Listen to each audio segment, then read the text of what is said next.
Drug development is a high-stakes, high-cost endeavor. We all know this. Billions of dollars and decades of research often do culminate in a single approved drug. But what happens to the compounds that don't make it? Well, in most cases, they're shelved, sometimes indefinitely. Today, that paradigm is shifting, and artificial intelligence, AI, is leading the charge. One company I want to focus on today released news February 18th, 2025. They're called Predictive Oncology. Their latest results underscore a fundamental transformation in drug discovery itself. AI-driven drug repurposing. Now, it's been a theme going back at least 5 to 10 years. I mean, I remember in school, 2015, we were looking at companies that were considering AI drug repurposing, but now we actually see hard data and companies with positive investor sentiment. So this approach takes compounds that were previously abandoned, often due to business or regulatory hurdles, rather than lack of efficacy. And it reassesses their potential against new targets. And target validation itself is an area of study and application for AI and machine learning. Why does this matter? The financial and clinical implications are massive. Pharma companies spend upwards of $2.5 billion per drug approval, and let's assume, for the sake of this conversation, a failure rate exceeding 90%. So let's do a little thought experiment. If AI can cut down just a fraction of that cost, and importantly, time, by repurposing viable compounds, we're talking about a seismic shift in the economics of drug development.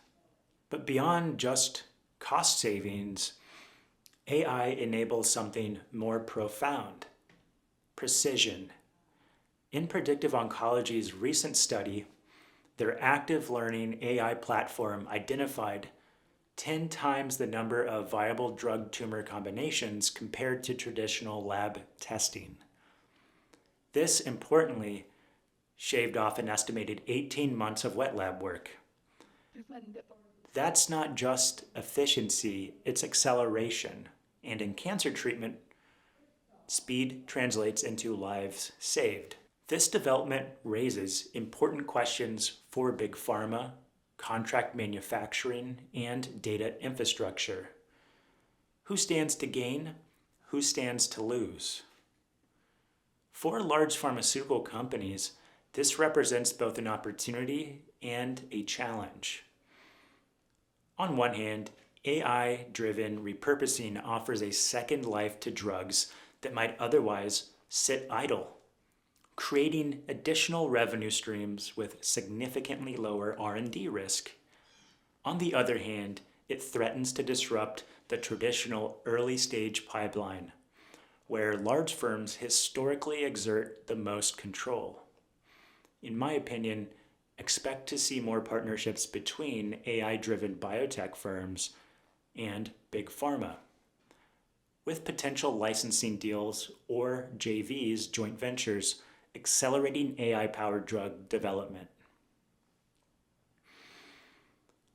Now, diving into an area that I really am passionate about, manufacturing. For pharma manufacturing, this could mean a shift in CMO, CDMO dynamics. For instance, if an AI-driven repurposing delivers faster clinical validation, manufacturing timelines may need to adjust accordingly, and this is a good thing. We may also see a demand for more flexible, small batch biologics and targeted therapies rather than blockbuster scale production, which can be very taxing on not only the balance sheet, but supply chain, etc. And let's not forget the data infrastructure piece. We've spoken extensively on data infrastructure, its implications for sectors other than healthcare and healthcare itself.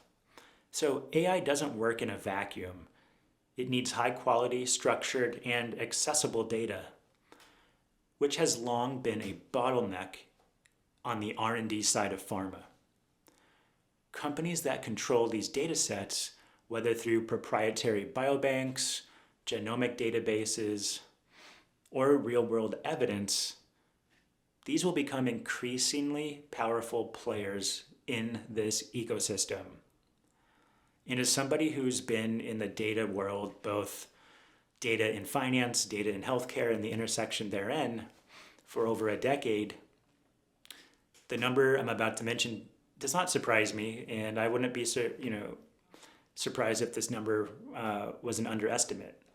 So the recent $52 billion market projection for drug repurposing by 2033 isn't just a number. It's a sign of where this industry is headed. And I would say a lot of that market value comes from data set acquisition, data set development, and obviously the computational capacity and data infrastructure development that pharma companies will be spending on.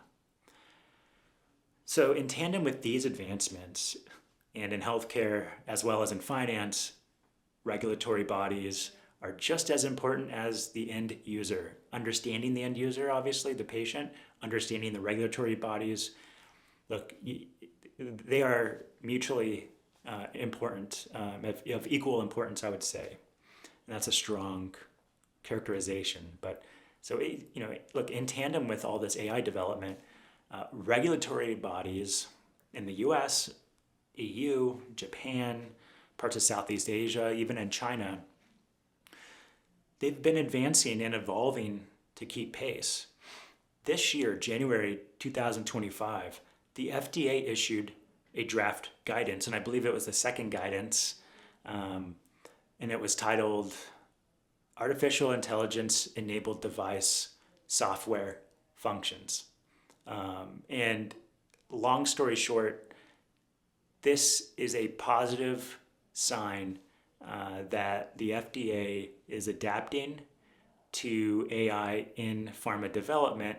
And more importantly, in my opinion, it's a sign of their openness to technology and innovation.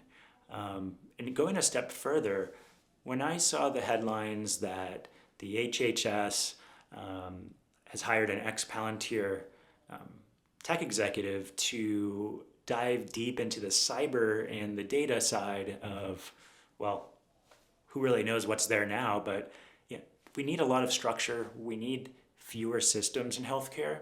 And I'm really excited to see both the FDA guidance issued the beginning of this year. I think by April or May this year, there's going to be a third draft guidance. And this is just going to fuel a continued AI boom in healthcare.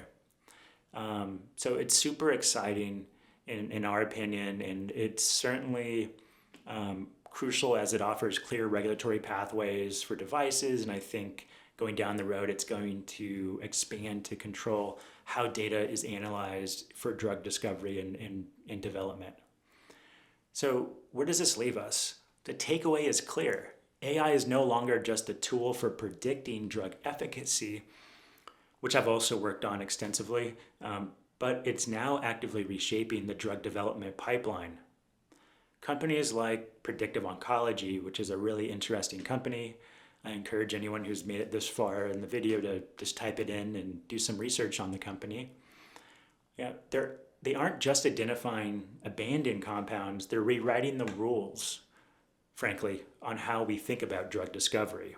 For investors, for pharma leaders, for AI innovators, this is the moment to pay attention. Because what we're witnessing isn't just another biotech breakthrough. It's the beginning of an entirely new playbook for drug development. Whether you like it or not, it's here. It's going to affect the pharma business. Large pharma, mid-sized pharma, small pharma is going to affect you. And that's not fear-mongering, it's a fact. So firms like us, we help you stay on top of this type of thing, but also I'm trying to share some of this knowledge because I feel the momentum firsthand and it's truly exhilarating, a little scary, but I believe with the proper consulting and servicing, we can get you across the finish line and into the next wave of biotech development.